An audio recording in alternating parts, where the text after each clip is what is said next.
हरे कृष्णा. सर्वांचं फार फार स्वागत आहे साप्ताहिक कार्यक्रमामध्ये. तर आज जे श्लोक आहे भागवतमचा श्लोक आहे, पहिला स्कंद 5वा अध्याय आणि 12वा श्लोक. तर सर्वांनी माझ्या पाठी म्हणायचा प्रयत्न करा. निष्कर्म्यपि अच्युत भाववर्जितम्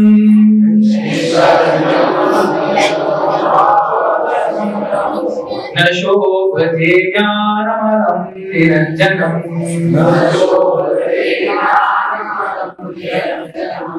कुतः पुनः शाश्वत भद्रम् ईश्वरे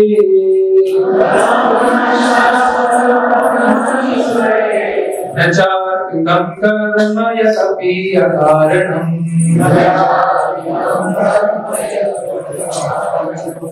निष्कर्म्यमपि अच्युतं भाववर्जितम्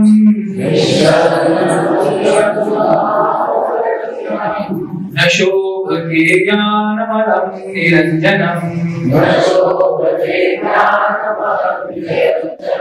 कुतः पुनः शाश्वत भद्रम् ईश्वरे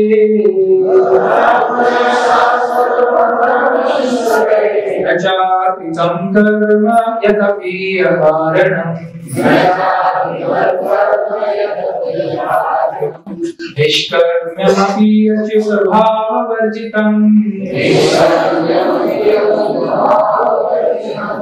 न शोभते ज्ञानमलं निरञ्जनम्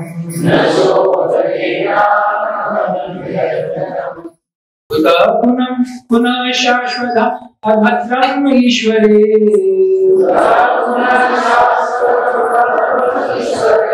न चार्पितं कर्म यदपि अकारणम्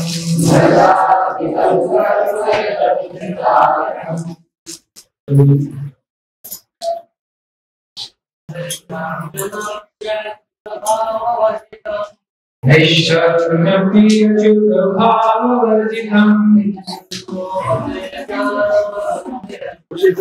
न शोभते ज्ञानमलं निरञ्जनम्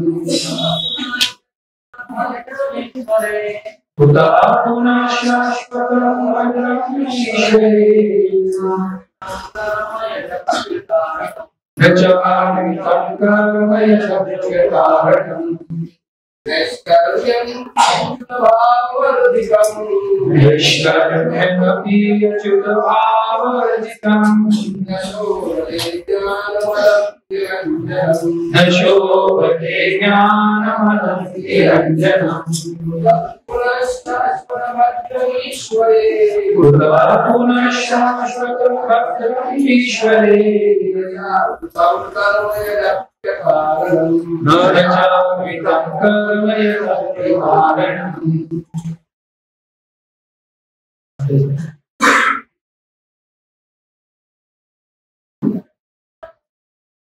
निष्कर्म्यमपि अच्युत भाववर्जितम् न शोभते ज्ञानमलं निरञ्जनम् कुतः पुनः शाश्वत भद्रम् ईश्वरे न चार्पितं कर्म यदपि अकारणम्.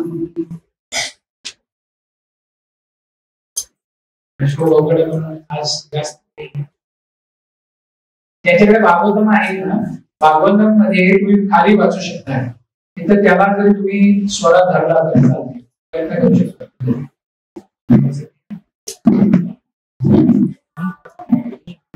निष्कर्म्यमपि अच्युत भाववर्जितम् न शोभते ज्ञानमलं निरञ्जनम् कुतः पुनः शाश्वतं भद्रम् ईश्वरे न चार्पितं कर्म यदपि अकारणम्. निष्कर्म्य आत्म साक्षात्कार, सकाम कर्मों के बंधन से मुक्त होकर अभी के बावजूद अच्युत अमोघ भगवान, भाव विचार वर्जितम विहीन से रहित, न नहीं शोभते अच्छा लगता है, ज्ञानम दिव्य ज्ञान, अलम धीरे धीरे, निरंजनम उपाधियों से रहित, कहाँ है न फिर, शाश्वत निरंतर, अभद्रम अहितकर अशुभ, ईश्वरे ईश्वर के प्रति, न नहीं च तथा, अर्पितम अर्पित किया हुआ, कर्म कर्म, यत् अपि जो है, अकारणम निष्काम।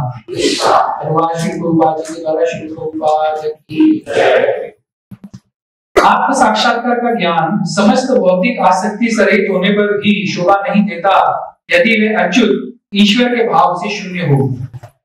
तो फिर प्रारंभ से उन स्वभावतः दुखप्रद तथा क्षणिक सकाम कर्मों से क्या लाभ होता है यदि वे भगवान की भक्ति के लिए काम में ना आ सके। इसके तात्पर्य में श्री प्रभुपाद जी बताते हैं, जैसा कि ऊपर कहा गया है, न केवल भगवान की दिव्य महिमा से विहीन सामान्य सहित भत्सना के योग्य है, अपितु भक्ति से विहीन निराकार ब्रह्म विषय वैदिक साहित्य तथा चिंतन भी है। यदि उपयुक्त आधार पर निराकार ब्रह्म के चिंतन की भत्सना की जा सकती है, तो उस सामान्य सकाम कर्म के विषय में क्या कहा जाए जो भक्ति के उद्देश्य की पूर्ति करने वाला नहीं। ऐसे काल्पनिक ज्ञान तथा सकाम कर्म से किसी को सिद्धि प्राप्त नहीं हो सकती। सकाम कर्म जिसमें लगभग सारे लोग लगे रहते हैं, या तो प्रारंभ में या अंत में सदैव कष्टकारक होता है। यह तभी लाभप्रद हो सकता है जब इसे भगवत भक्ति के अधीन किया जाए। भगवत गीता में भी इसकी पुष्टि की गई है कि ऐसे सकाम कर्म के फल को भगवान की सेवा में अर्पित कर देना चाहिए, अन्यथा वह बहुबंधन का कारण होता है। सकाम कर्म के प्रामाणिक भोक्ता भगवान हैं, और जब इसे जीव की इंद्र तृप्ति में लगाया जाता है तो यह घोर कष्ट का कारण बन जाता है। तो यह अध्याय 5वां अध्याय, इसका शीर्षक है नारद द्वारा व्यास देव को श्रीमद् भागवत का उपदेश। तो यहाँ पे नारद मुनि श्री व्यास देव जी को क्या समझा रहे हैं, इसको थोड़ा सा कुछ पुराने श्लोक स्मरण हो, क्योंकि 10, 11, 12 एक साथ है। तो 10 भी लिया है, 11 भी लिया है, और 12 भी लिया है। कहाँ पे हम?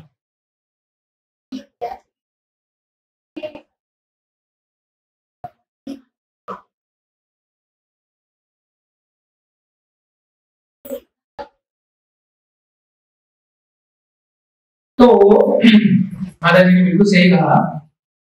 व्यास देव जी ने जब सब शास्त्र, सब उपनिषद, सब जितने भी थे, मतलब उन्होंने ग्रंथ की रचना की, लेकिन उनके मन में संतोष नहीं था।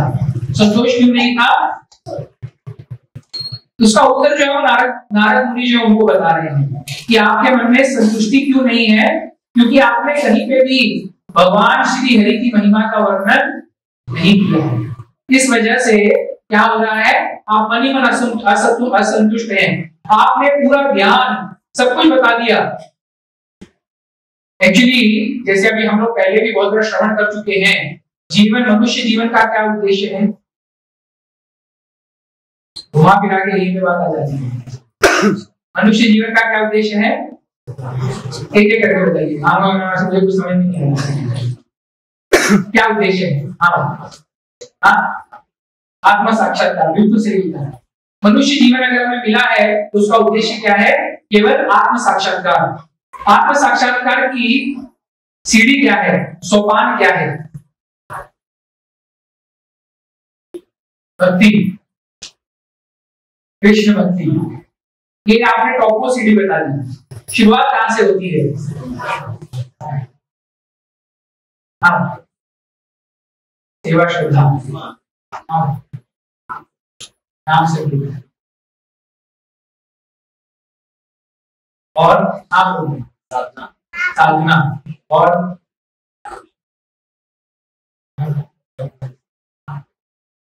साधु संगी, निष्ठा, उसके बाद शक्ति,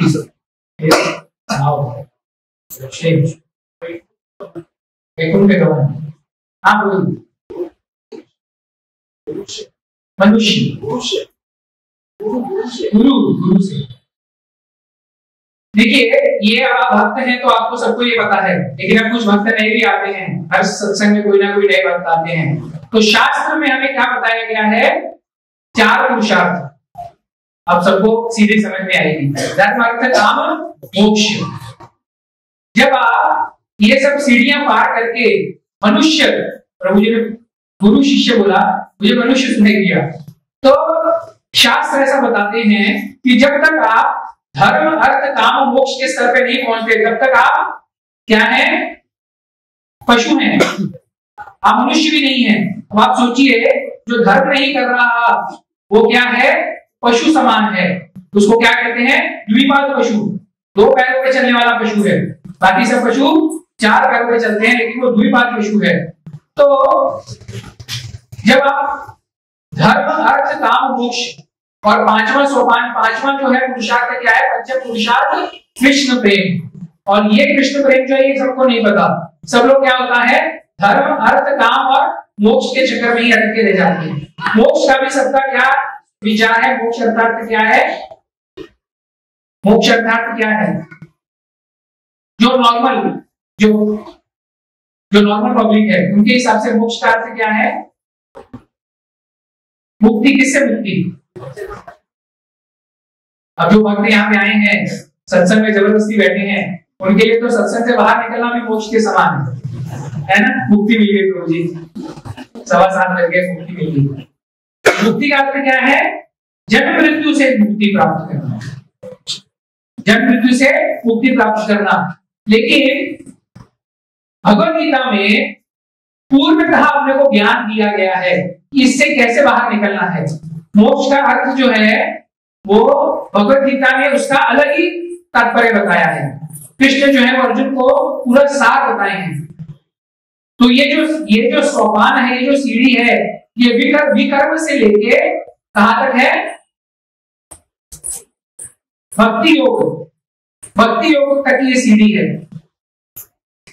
तो सबसे पहले तो हम कर्म कर रहे हैं, कर्म, अकर्म और विकर्म, ये समझ में आना चाहिए, ठीक है। और उसके बाद में क्या है? अकर्म, जो भगवान के लिए किया जाता है। जब हम अपना हर कर्म भगवान को समर्पित कर देते हैं तो क्या होता है? क्या कहलाता है वो? निष्काम कर्म, क्योंकि हम प्रत्येक कर्म जो है भगवान को समर्पित करते हैं। जब हम भगवान को वो समर्पित कर देते हैं और जब आप भगवान को अपना कर्म समर्पित करते हैं तो दो चीजों की वृद्धि होती है। किसकी वृद्धि होती है? भक्ति शास्त्री स्टूडेंट्स, अभी ये प्रश्न पूछा गया था, इच्छा तो त्याग थी माता जी। जब हमने भगवान के प्रति कर्म करना शुरू कर दिया तो हमने वो इच्छा त्याग दी। अगर हम इच्छा नहीं त्यागेंगे तो क्या होगा? कर्म बंधन में फंस जाएंगे। यहाँ पे प्रभुपाद जी यही बताएं इसके तात्पर्य में। देखिए, ऐसे सकाम कर्म के फलों को भगवान को अर्पित कर देना चाहिए, अथवा वह बंधन का कारण होते हैं। जब तक आप अपने कर्म का फल प्राप्त करने की इच्छा रखेंगे तब तक क्या होगा? आप कर्म बंधन में फंसे रहेंगे। तो जैसे आपने इच्छा त्याग दी तो आपकी स्थिति में आ गए निष्काम कर्म। निष्काम कर्म में जब ज्ञान और वैराग्य की वृद्धि होती है तो कहां पहुंचता है व्यक्ति? किस स्तर पे पहुंचता है? ध्यान योग, अष्टांग योग। वो भगवान के प्रति ध्यान लगाने लगता है, उसका ध्यान में वृद्धि। और जब वो ध्यान करते करते, अभी आप किसी वस्तु का ध्यान कर रहे हैं, निरंतर ध्यान कर रहे हैं, तो क्या होता है? आप उसका संग कर रहे हैं ना। जैसे आप भगवान का ध्यान करते हैं तो आप क्या करते हैं? भगवान का संग करते हैं। जब आप भगवान का संग करते हैं तो भगवान के प्रति आपके मन में क्या उत्पन्न होता है? प्रेम उत्पन्न होता है। और वो कौन सा सीढ़ी है, वो कौन सा स्तर है, भक्ति योग। भक्ति योग है वो स्तर कौन सा, भक्ति योग। भक्ति योग के स्तर पे आके जब आप मूल सिद्धांत समझ आते हैं, मूल सिद्धांत क्या है, मूल सिद्धांत क्या है,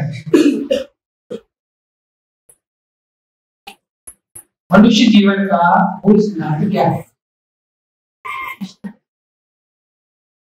आप डरते क्यों हैं, बताइए ना। जीव मेरा स्वरूप है, जीव जो है ये कॉमन चीजें हैं, ये ध्यान रख। इसलिए बार बार आप बोलेंगे प्रभु जी बार बार एक ही चीज बोलते हैं, क्योंकि हमें वो भी ध्यान में नहीं रहता। हम क्या है, भगवान के नित्य दास हैं।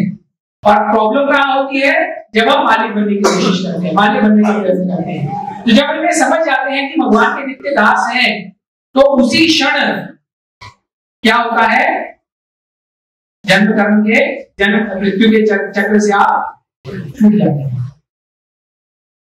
क्योंकि उसके बाद में क्या होता है, आपका हर कार्य जो है आप दास की भांति भगवान की प्रसन्नता के लिए करते हैं। जो दास होता है उसका यही होता है ना कोशिश, उसका क्या कोशिश होती है, जो प्रयत्न होता है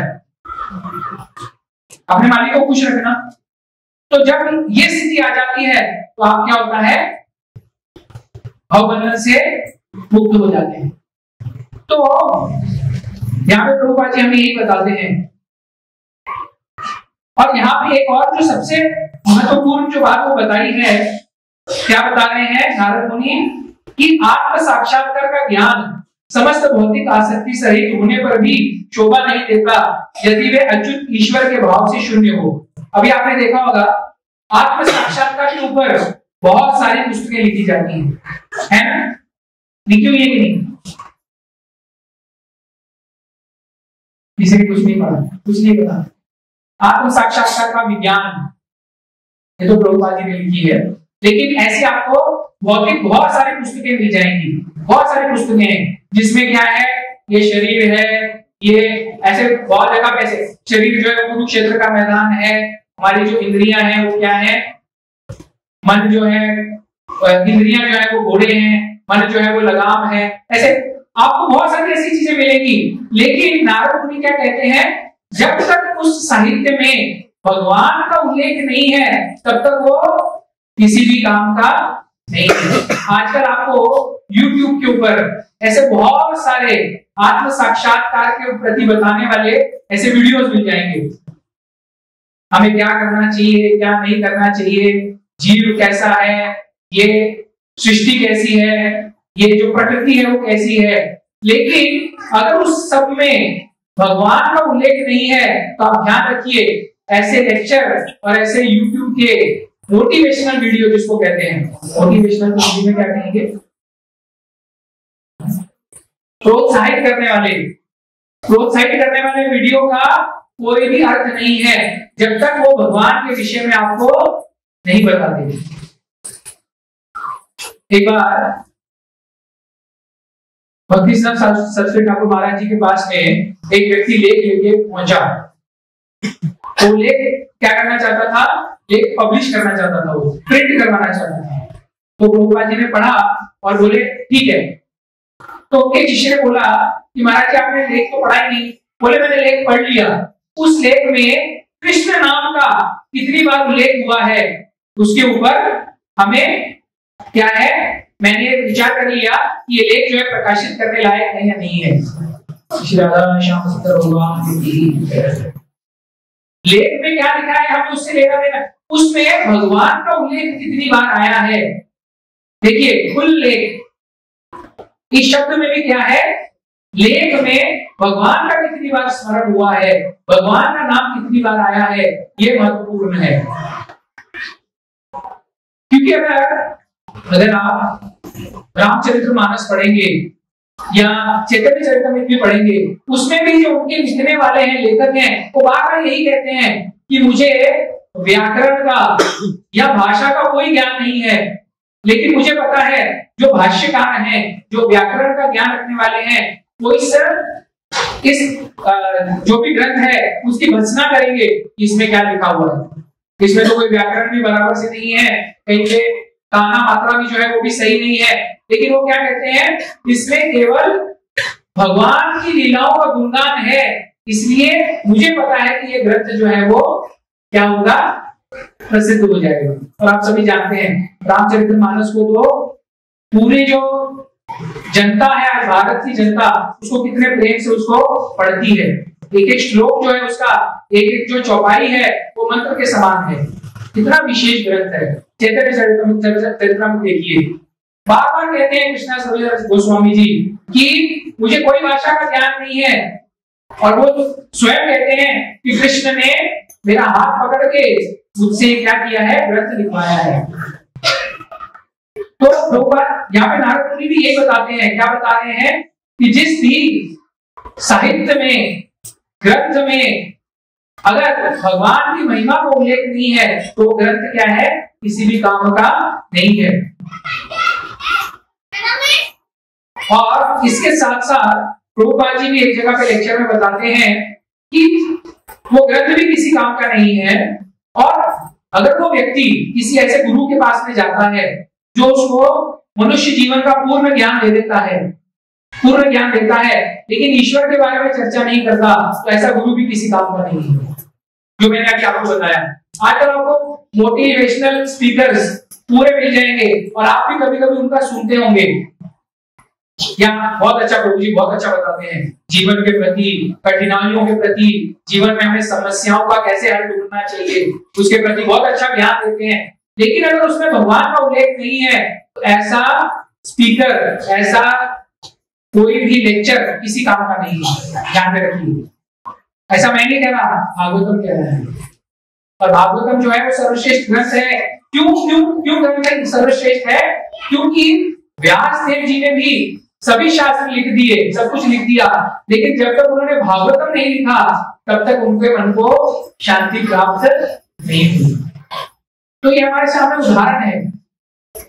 भागवतम में केवल और केवल भगवान और भगवान के भक्तों की लीलाएं हैं, इसके अलावा कुछ भी नहीं है। इसीलिए ये क्या है, ग्रंथराज कहा जाता है। ग्रंथराज श्रीमद् भागवतम की इतना विशेष ग्रंथ है।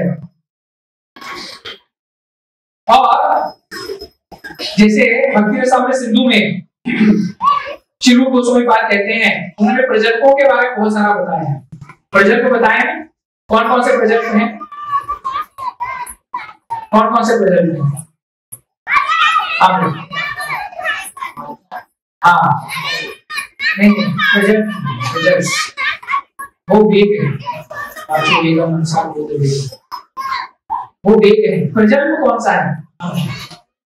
नॉवेल पढ़ना, अखबार पढ़ना, न्यूज़पेपर, न्यूज, टीवी, और इसकी बातें उसकी बातें चुगली करना और पॉलिटिक्स की बातें करना, ये सब जो है प्रजल्प को बताया है। और प्रभुपाद अपने लेक्चर में बताते हैं कि यदि आपको आत्म साक्षात, आपको लग रहा है मैं बहुत अच्छा कार्य कर रहा हूं, मैं क्या कर रहा हूं, बहुत अच्छा कार्य कर रहा हूं, मैं तो अच्छी पुस्तकें पढ़ रहा हूं ना, अच्छी पुस्तकें, उसमें ज्ञान बहुत अच्छा है, उसमें बताया है कि जीव को कितने कैसे कैसे पुण्य कर्म करने चाहिए। आप अगर शास्त्र पढ़ेंगे तो शास्त्र ऐसा बताता है कि यद्यपि पुण्य कर्म करने वाला पाप कर्म करने वाले से अच्छा है, अच्छा है ना, कम से कम पाप करके तो नहीं कर रहा वो, है ना, पुण्य कर्म कर रहा है। लेकिन अगर वो भगवान के प्रति प्रेम करते हुए अगर वो कर्म नहीं कर रहा तो पुण्य कर्म भी किसी काम का नहीं है। ये कौन समझ सकता है? कौन समझ सकता है? कौन समझ सकता है? भक्त समझ सकते हैं ना। आप सभी ये बात समझते हैं ना। आप में से कौन कौन पुण्य कर्म करता है? अरे तू तो पुण्य कर्म करता है, पुण्य कर्म करता है।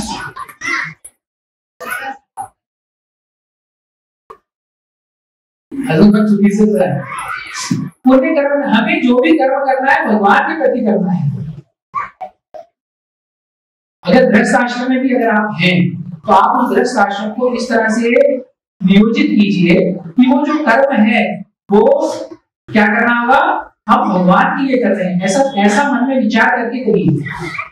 नहीं तो क्या होगा, पुनरपि मरणम पुनरपि जननम, फिर से वही क्रिया करनी पड़ेगी। ध्यान रखिए, क्यों? पुण्य करने के बाद क्या होगा? पुण्य कर रहे हैं बहुत अच्छा है, पुण्य कर रहे हैं बहुत अच्छा है, पुण्य का फल भोगना पड़ेगा। फल को कहां भोगना पड़ेगा? स्वर्ग में जाके, उच्चतम लोकों में जाके। और जब वो पुण्य कर्म क्षीण हो जाएंगे तो क्या होगा? वापिस पृथ्वी में आना पड़ेगा। पृथ्वी पे आके फिर क्या करना पड़ेगा? फिर से वही भक्ति शुरू करनी पड़ेगी। फिर लेकिन उस वक्त भी हमें योग्य गुरु मिलेंगे या नहीं मिलेंगे, जो ही हमें बता सके कि पुण्य कर्म और भगवान के प्रति कर्म किया जाता है जो, उसमें क्या अंतर है, उसमें क्या भेद है, ये जानना महत्वपूर्ण है। तो इसीलिए अगर आप प्रभु जी, मैं कोई गंदी नॉवल तो नहीं पढ़ रहा ना, मैं कोई गंदी पुस्तक तो नहीं पढ़ रहा ना, मैं आत्म साक्षात्कार की पुस्तक पढ़ रहा हूं, लेकिन प्रभुपाद जी लेक्चर में बताते हैं वो भी किस समान है? प्रजल्प के समान है। आपको लग रहा है बहुत अच्छा टाइम स्पेंड कर रहे हैं, बहुत अच्छा अपने समय का सदुपयोग कर रहे हैं, अच्छी पुस्तक पढ़ रहे हैं, लेकिन वो भी क्या है? प्रजल्प के समान है, उससे आगे जाने वाला कुछ नहीं है। इसीलिए जब आप ये तात्पर्य पढ़ते हैं, इसके तात्पर्य में प्रभुपाद बताते हैं, यदि उपयुक्त आधार पर निराकार ब्रह्म के चिंतन की भर्त्सना की जा सकती है, तो उस सामान्य सकाम कर्म के विषय में क्या कहा जाए जो भक्ति के उद्देश्य की पूर्ति करने वाला नहीं है। ऐसे काल्पनिक ज्ञान तथा सकाम कर्म से किसी को सिद्धि प्राप्त नहीं हो सकती। भक्ति का उद्देश्य क्या है? भगवान को प्रसन्न करना, भगवान की प्रेमा भक्ति प्राप्त करना। और इसी को हमारे जो आचार्य हैं, इसी को सिद्धि कहते हैं। सिद्धि वो नहीं है अष्ट सिद्धि वाली सिद्धि नहीं है ये। सिद्धि मतलब क्या होगा? अच्छा, सिद्धि शब्द का अर्थ क्या हुआ? हमने कोई कार्य सिद्ध कर लिया, इसका मतलब क्या हुआ? इसका अर्थ क्या है?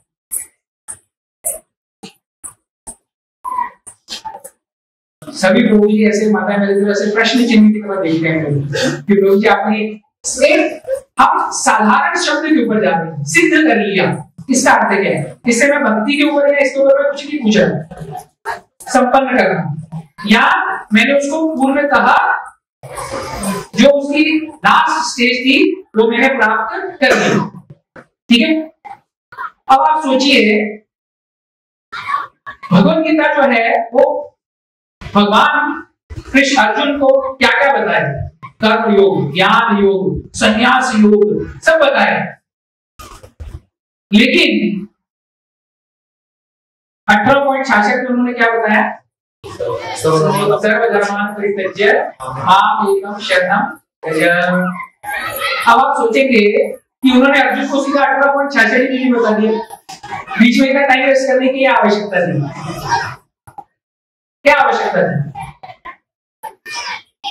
अर्जुन को तो पता है, अर्जुन सिद्ध पुरुष है। सिद्ध पुरुष, फिर मैं सिद्ध शब्द उपयुक्त कर रहा हूं। सिद्ध पुरुष का अर्थ क्या हुआ? अर्जुन कोई साधारण जीव नहीं है, साधारण मनुष्य नहीं है, वो सिद्धि प्राप्त है। वो सिद्धि प्राप्त कैसे? प्रश्न पे प्रश्न, सिद्धि प्राप्त कैसे हो? हाँ, बहुत सुंदर उत्तर दिया माता जी ने। उसको कृष्ण के ऊपर विश्वास है, उनके ऊपर, उनके प्रति प्रेम है, तो सिद्ध है। अभी मैंने आपको बताया सिद्धि का अर्थ क्या है। मनुष्य जीवन की भी सिद्धि यही है। अगर आपको ऐसा लगता है कि आप अपने नौकरी जहां पे कर रहे हैं वहां पे आप सीईओ बन गए, टॉप मोस्ट पोजीशन पे बन गए, पहुंच गए, मालिक बन गए, तो सिद्धि प्राप्त कर ली, वो सिद्धि किसी काम की नहीं है। क्योंकि अगर आपकी उस नौकरी के प्रति ज्यादा आसक्ति हो गई तो मृत्यु के उपरांत क्या होगा? उसी ऑफिस में चूहा बन जाएंगे, क्योंकि ऑफिस के प्रति आसक्ति है। मनुष्य जीवन की सिद्धि यही है। क्या है सिद्धि? कृष्ण प्रेम प्राप्ति। तो वो तो पहले से ही सिद्धि प्राप्त है ना, क्योंकि वो हर सलाह जो है किससे ले रहा है? कृष्ण से ले रहा है। तो फिर भगवान ने उसको इतनी सारी ये सब क्यों बताया? क्यों बताया? हमारे लिए,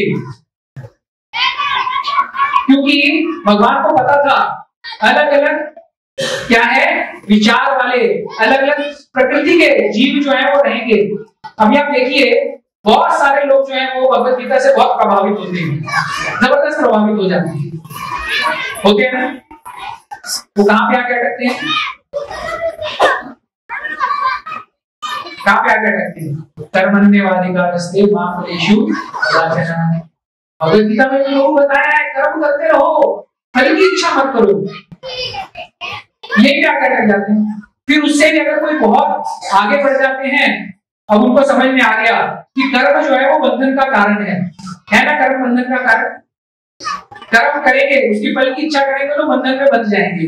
या तो पुण्य कर्म करेंगे या पाप कर्म करेंगे, दोनों का फल भोगना पड़ेगा। तो वो क्या करता है?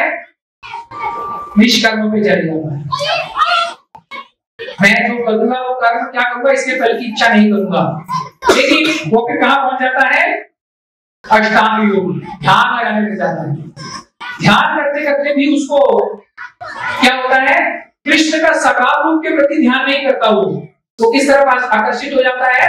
भगवान तो शून्य है, एक ही भगवान है, सबका मालिक एक है।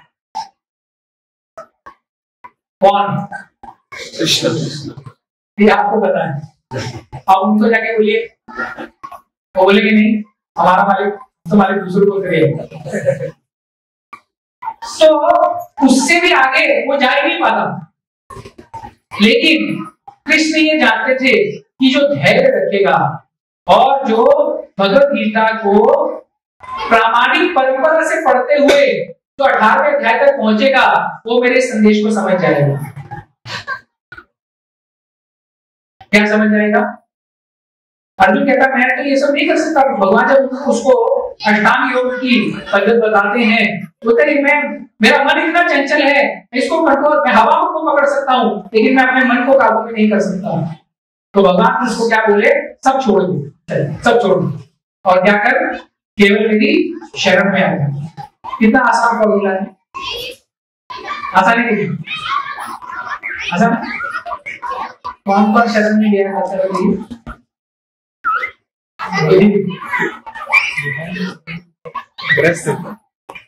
प्रयत्न करने हैं। अभी तक तो हम भगवान के जो प्रतिनिधि हैं, गुरु की शरण में ही पूर्णता नहीं गए हैं। प्रयत्न कर रहे हैं, लेकिन फिर जब अर्जुन ये प्रश्न करता है तो भगवान उसको क्या कहते हैं? अभ्यास योगी। अभ्यास करते रहना। हमारे हाथ में क्या है? सिद्धि प्राप्त होगी या नहीं होगी हमारे हाथ में नहीं है। हमारे हाथ में केवल एक ही है, क्या है? अभ्यास करना। बस जो हमारे आचार्य ने बता दिया है हमें उसका अभ्यास करते रहना। तो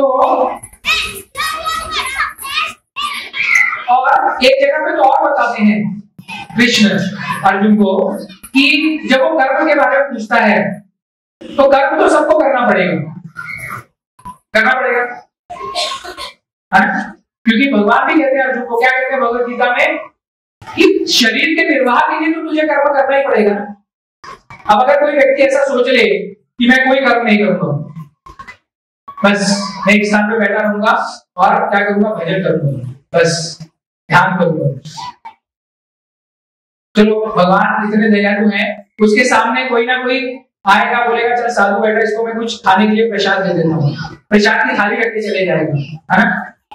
लेकिन फिर भी थाली से उठा के उसको मुंह में तो उसको डालना पड़ेगा। तो ये कर्म हुआ कि नहीं हुआ?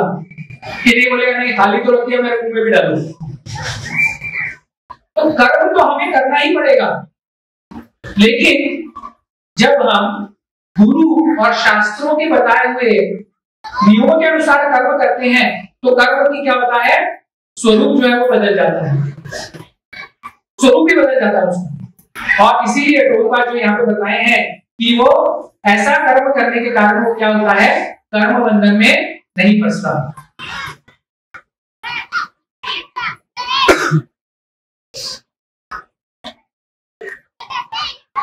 जैसे मैंने आपको एक बार बताया था कि प्रभुपाद जी जैसे कृष्ण भी अर्जुन को पूर्ण सब बताए, संन्यास योग का ज्ञान बताए।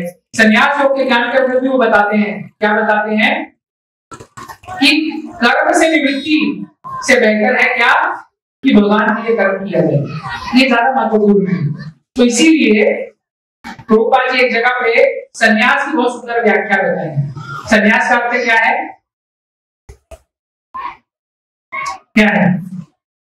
जब हम किसी सन्यासी को देखते हैं तो हमारे मन में क्या भाव आता है, हम क्या सोचते हैं उनके बारे में? एक नॉर्मल सन्यासी, मैं नॉर्मल प्रश्न पूछ रहा हूँ, साधारण प्रश्न पूछ रहा हूँ। जब आप किसी सन्यासी, भगवान पे पूर्ण आश्रित रहना, भगवान पे पूर्ण आश्रित रहना, भगवान पे पूर्णता आश्रित है, ठीक है, और हाँ, संसार से मोहित नहीं है या फिर संसार से विरक्त है ना? जैसे हम किसी भगवा वस्त्र पहने किसी को देखते हैं तो हमें ये ध्यान में आता है। लेकिन भक्ति रसामृत सिंधु में श्री रूप गोस्वामी इस वैराग्य को क्या नाम दिए हैं? फल्गु वैराग्य।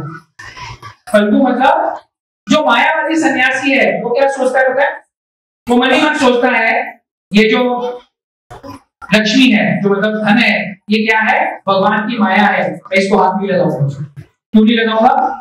क्योंकि अगर मैंने इसको हाथ लगाया, देखिए मायावादी सन्यासी जो वो समझदार है, उसको ज्ञान है लेकिन उसको पूर्ण ज्ञान नहीं है। वो ये जानता है कि अगर मैं कर्म करूंगा तो मैं कर्म बंधन में फंस जाऊंगा, इसलिए वो क्या करता है? कर्म से नैष्कर्म में, उसको एक शब्द दिया गया है नैष्कर्म में, वो नैष्कर्म में करता है। मैं कोई भी कर्म नहीं करूंगा, मैं इस जो लक्ष्मी आई है, धन आया है, इसको मैं हाथ नहीं लगा सकता, क्योंकि अगर इसको मैं हाथ लगाऊंगा तो क्या होगा? कर्म बंधन में फंस जाऊंगा। लेकिन वही एक जो भगवान का भक्त है वो क्या विचार करता है कि ये जो लक्ष्मी है इसको मैं भगवान, वो क्या सोचता है? इसका मैं मालिक नहीं हूं, ये जो धन आया है इसका मैं मालिक नहीं हूं, लेकिन इस धन को अगर मैं इसके जो ओरिजिनल मालिक है उस तक नहीं पहुंचा देता तो भी किस काम का, है ना? वो क्या करता है? भगवान की सेवा में लगा देता है। तो प्रभुपाद बताते हैं कि वो असली सन्यासी है। क्यों सन्यासी है? देखिए संन्यास का सबसे पहला जो अभी आपने चर्चा किया, संन्यास का पहला गुण क्या है? विरक्ति। विरक्ति है ना? सन्यासी जो विरक्त है, जब उसने उस धन को भगवान की सेवा में लगा दिया तो उस धन के प्रति आसक्त हुआ क्या? अगर आसक्ति होती तो अपने लिए इस्तेमाल करता, है ना? अपने लिए इस्तेमाल करता।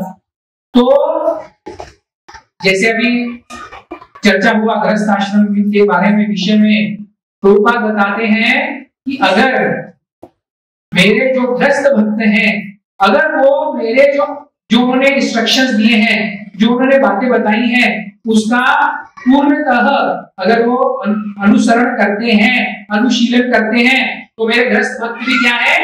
क्या है? सन्यासी। कैसे सन्यासी बताइए?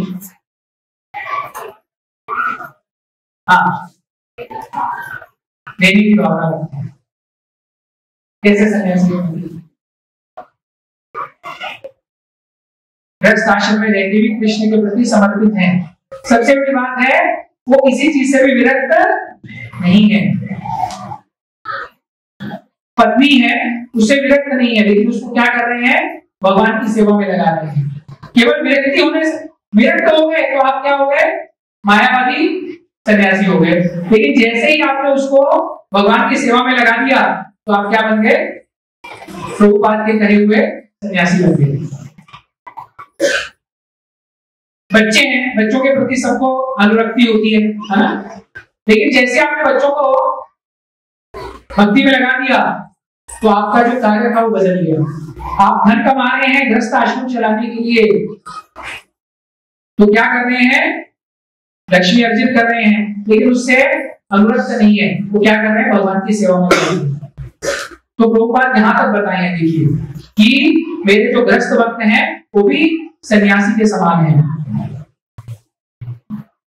इस श्लोक में अगर आप देखेंगे तो भक्ति की सर्वोच्चता के बारे में बताया जा रहा है। भक्ति कैसे सर्वोच्च है, जैसे भी आपने सुना कर्म योग, अष्टांग योग, है ना, लेकिन सबसे श्रेष्ठ क्या है? भक्ति योग। ऐसा बताते हैं, शास्त्र में बताते हैं, प्रभुपाद जी अपने लेक्चर में बता रहे थे कि यदि किसी वैष्णव कृपा के कारण, गुरु की कृपा के कारण आप भक्ति योग में आ गए हैं, तो आप एक चीज जान लीजिए कि पूर्व जन्मों में आपने कर्म योग, अष्टांग योग, ये सब आप कर चुके हैं। कितना विशेष है हम, है कि नहीं? एकदम सब कर चुके हैं, लेकिन ये सही है। लेकिन उससे क्या होगा? आपको कम से कम भक्ति योग, अब जहां पे आप आ गए हैं, भक्ति योग, तो आपको क्या करना होगा? गंभीरता से लेना होगा और गंभीरता से इसका पालन करना होगा, क्योंकि ये कैसा है? एकदम रस्सी पे चलने के समान है। रस्सी, या प्रभुपाद तो ये भी बताए हैं कि जैसे एक ब्लेड होता है ना, ब्लेड भी चाकू की धार पर चलने के समान है। जरा सा भी आपका बैलेंस इधर उधर हुआ, क्या होगा? चाकू अगर इधर उधर हुआ, शेविंग करते हुए प्रभु जी लोगों का अनुभव होगा, जरा सा भी हाथ इधर उधर हुआ तो क्या होता है? कट लग जाता है, तो क्या होता है? खून निकलता है। प्रभुपाद जी इस खून निकलने की उपमा जो है किससे देते हैं? पता है किससे देते हैं?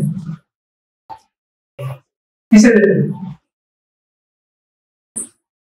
प्रभुपाद जी बताते हैं कि अगर आप भक्ति योग का अनुशीलन कर रहे हैं और आपका क्या होगा? इधर उधर हो गए, तो वापिस से क्या होगा? मनुष्य योनि, वापिस से चक्र में गिर जाएंगे। इसलिए बहुत ध्यान है, बहुत सरल, लेकिन बहुत ध्यान पूर्वक करना पड़ेगा। और इसी अध्याय के 35वें श्लोक में उसका तात्पर्य बहुत सुंदर है। भक्ति योग के ऊपर बताते हैं, इस जीवन में भगवान की तुष्टि के लिए जो भी कार्य किया जाता है उसे भक्ति योग अथवा भगवान के प्रति दिव्य प्रेमा भक्ति कहते हैं, और जिसे ज्ञान कहते हैं वह तो सहगामी कार्य बन जाता है। सोचिए, ज्ञानी जो है वो कितना सा ज्ञान प्राप्त करके अपने आप को ज्ञान योगी कहते हैं, लेकिन प्रभुपाद जी नारद मुनि ऐसा बता रहे हैं कि जो भक्ति योग कर रहा है उसके साथ में ज्ञान योगी जो है ना वो साथ में चल रहा है उसका, क्योंकि जिसने भक्ति योग अपना लिया उसके लिए ज्ञान योग और कर्म योग क्या है? वो पहले से ही कर चुका है, उससे आवश्यकता नहीं है ज्ञान योग या कर्म योग करने की। इसके तात्पर्य में गोपाल जी बताते हैं, बहुत सुंदर बता रहे हैं, ये क्रिया योग या कर्म योग जिसकी संस्तुति नारद ने व्यास के लिए की है, विशेष रूप से संस्तुत हुआ है, क्योंकि मूल सिद्धांत को भगवान को प्रसन्न करना है। भगवान नहीं चाहते कि उनके पुत्र रूप सारे जीव जीवन के विविध तापों से पीड़ित रहें। हम तापों से ग्रस्त हैं ना, सभी ग्रस्त हैं कि नहीं? विविध तापों से ग्रस्त हैं, लेकिन भगवान नहीं चाहते, कोई भी पिता जो है वो ऐसा चाहेगा कि उसके पुत्र जो है वो उसको तकलीफ हो, कभी कोई चाहेगा नहीं। भगवान ऐसा नहीं चाहते। वो क्या चाहते हैं कि जो जीव है वो पूर्णतः ज्ञान प्राप्त करके भगवान की भक्ति करके वापस उनके धाम में वापस आए। सारे जीव वे चाहते हैं कि वे सब उनके पास आकर साथ साथ रहें, लेकिन भगवान के धाम में, यही भगवान के धाम में जाने का अर्थ है कि मनुष्य अपने को सांसारिक कल्मशों से शुद्ध कर ले। तो जैसे हम देखते हैं कि अगर हमें कहीं जाना है तो हमें तैयारी करनी पड़ती है ना। अगर आपको यूएस में जाना है तो आपको तैयारी करनी पड़ेगी ना। आप देखिए, जो अंतरिक्ष यात्री अंतरिक्ष में जाना चाहते हैं उनको कितनी ट्रेनिंग लेनी पड़ती है। अंतरिक्ष में छोड़िए, जो विमान चालक भी जो होते हैं ना, अगर आपको 15,000 20,000 फुट की ऊंचाई तक भी जाना है, 50,000 फुट की, तो भी आपको विशेष क्या करना पड़ता है? ट्रेनिंग लेनी पड़ती है। तो आप सोचिए, हम तो कहाँ की बात कर रहे हैं? भगवान के धाम जाने की बात कर रहे हैं। वहां के लिए कितनी स्पेशल ट्रेनिंग लेनी होगी। आप अगर अमेरिका जाते हैं और आपके पास में उचित कागज पत्र नहीं है, डॉक्यूमेंट्स नहीं है, तो आपको अमेरिका में प्रवेश नहीं मिलता। तो अगर भगवत धाम जाना है तो आपको क्या लगता है इतना आसानी से प्रवेश मिल जाएगा? मिल जाएगा? नहीं मिलेगा। तो उसके लिए तैयारी क्या है? क्या तैयारी है? हरे कृष्णा कृष्णा कृष्णा हरे हरे, हरे राम राम राम हरे हरे। इसके तात्पर्य में और गुरुजी जी आगे बताते हैं, इस शुद्धिकरण का अर्थ है आध्यात्मिक ज्ञान की प्राप्ति। अतएव ज्ञान भगवान के लिए किए गए कर्म पर आश्रित है। ज्ञान किस पर आश्रित है? जब आप भगवान के लिए कर्म करेंगे तब। भक्ति योग या भगवान की तुष्टि से विहीन कोई भी ज्ञान किसी को भगवत धाम नहीं पहुंचा सकता, जिसका अर्थ यह हुआ कि यह मोक्ष नहीं दिला सकता। वही जो हमारी चर्चा हुई थी, आप आत्म साक्षात्कार की कितनी भी पुस्तकें पढ़ लें, लेकिन जब तक आपने भक्ति भाव भक्ति योग आप में नहीं आता, तब तक वो आपको मोक्ष नहीं दिला सकता। क्यों नहीं दिला सकता? क्यों नहीं दिला सकता?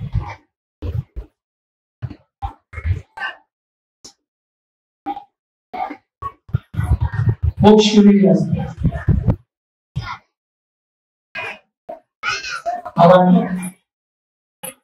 भगवान की भक्ति की मोक्ष क्यों नहीं दिला सकता? हाँ, मन बढ़ता है।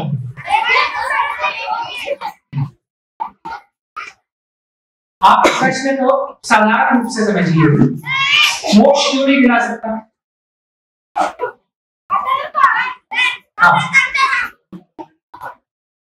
वर्णन का कारण नहीं।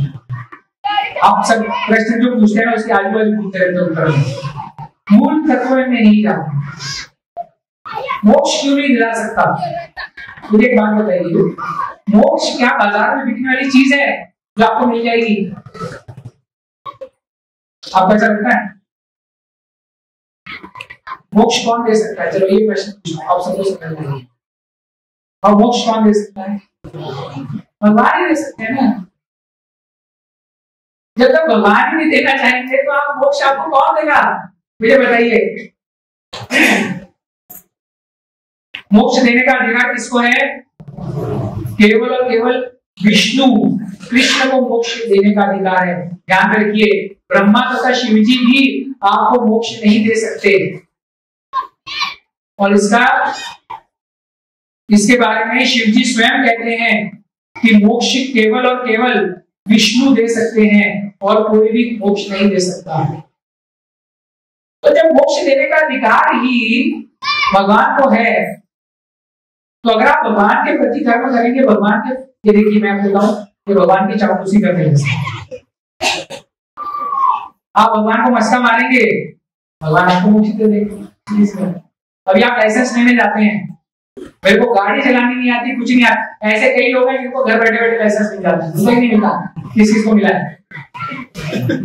फोटो खींच के भेजना। किस को लाइसेंस मिला घर बैठे बैठे?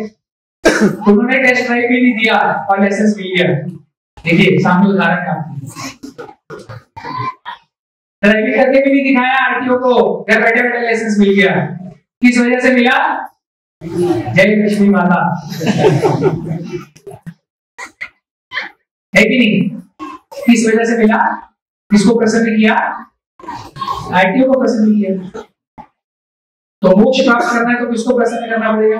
भगवान को प्रसन्न करना पड़ेगा। भगवान को प्रसन्न करना आसान है नहीं, तो किसको प्रसन्न करना पड़ेगा? किसको प्रसन्न करना पड़ेगा? भगवान के जो श्रेष्ठ भक्त हैं उनको प्रसन्न करना पड़ेगा। भगवान के श्रेष्ठ भक्त कौन है? श्रीमती राधा रानी। राधा रानी को प्रसन्न करना पड़ेगा। राधा रानी के पास इतना समय है तो क्या है? गुरु को प्रसन्न करना है। आप डायरेक्ट नरेंद्र मोदी की अपॉइंटमेंट नहीं ले सकते। आप उनके पीए को मस्का मारोगे तो क्या होगा? अपॉइंटमेंट मिल जाएगी।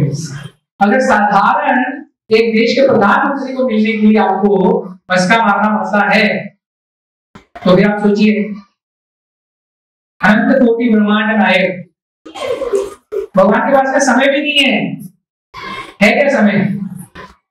लेकिन जब हम उनके प्रामाणिक जो क्या है प्रतिनिधि हैं उनको प्रसन्न करने का प्रयत्न करते हैं तो वो क्या कहता है, प्रतिनिधि क्या कहता है? अब देखिए ना, गुरु महाराज जी आते हैं, है ना? गुरु महाराज जी से मिलना आसान है? नहीं है ना? लेकिन फिर हम क्या करते हैं, किसको निवेदन करते हैं? प्रभु जी प्रभु जी क्या करते हैं? ठीक है, मैं प्रयत्न करता हूँ। फिर क्या होता है, गुरु महाराज जी से भेंट हमारी हो जाती है ना। वो भी जाते साथ क्या बताते हैं ससना प्रभु जी? क्या बताते हैं? महाराज जी बहुत अच्छे भक्त हैं, जब ऐसी सत्संग मेले में बहुत अच्छी सेवा करते हैं। तो महाराज जी को ध्यान में आ जाता है कि हाँ, ये जो ससना प्रभु जी जिनको लेके आए हैं कुछ विशेष हैं, भक्त होंगे अच्छी। तो हमें गुरु महाराज जी का क्या होता है, दर्शन सानिध्य प्राप्त हो जाता है। इसी प्रकार से जब हम अच्छी सेवा करते हैं तो उनके जो प्रतिनिधि हैं वो क्या करते हैं, भगवान को कहते हैं कि बहुत अच्छा भक्त है, बहुत अच्छी सेवा करता है। भगवान पे ध्यान देते हैं, अच्छा नहीं, अच्छा है। तो मोक्ष प्राप्त करना है तो क्या करना पड़ेगा, भगवान को साधारण एकदम। आपको उदाहरण इसलिए साधारण इजी क्यों देते ताकि समझ में आ जाए। ठीक है, हम यही रुकते हैं। किसी का कोई प्रश्न, कुछ चर्चा, कुछ निवेदन आप पूछ सकते हैं।